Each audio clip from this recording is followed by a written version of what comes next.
When is the best time for a heated debate? Judging by the rows over the BBC's Question Time, Thursday nights are increasingly not all right for verbal fighting.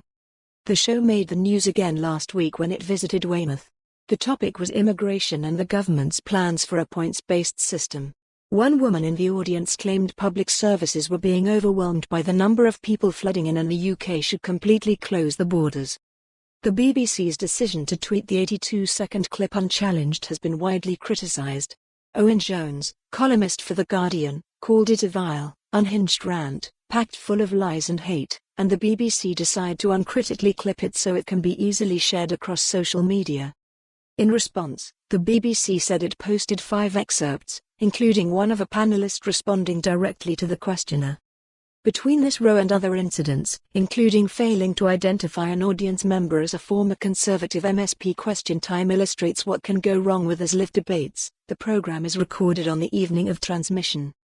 There was a chance to see a different take on the debate show yesterday when BBC One's The Big Questions replaced Sunday Politics Scotland. Filmed at Northumbria University in Newcastle upon Tyne, The Big Questions had a small audience, which gave it the atmosphere of a tutorial rather than the bear pit that QT can become when tempers fray. There were 2 topics: is racism a legacy of empire? And has wokeness become a new religion? That touched on topical stories. The presenter, Nikki Campbell, was in charge of the room without seeming domineering. Perhaps because it is Sunday morning, commissioning editors think programs, if they are not strictly political, must have a quasi-religious air. The Big Questions falls into that category and can seem hard-going as a result. Some of the audience looked as though they could have done with another hour in bed. On the whole, however, it was an engaging show. QT producers should switch from being Thursday night owls to Sunday larks and have a look.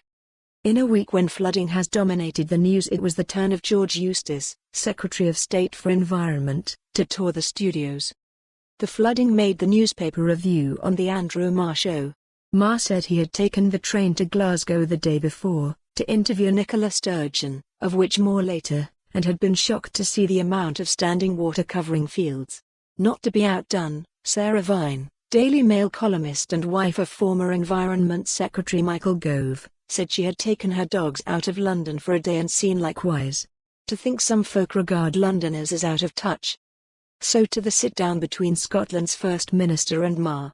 Filmed at BBC Scotland headquarters at Pacific Q. For more on this story, visit the news article link.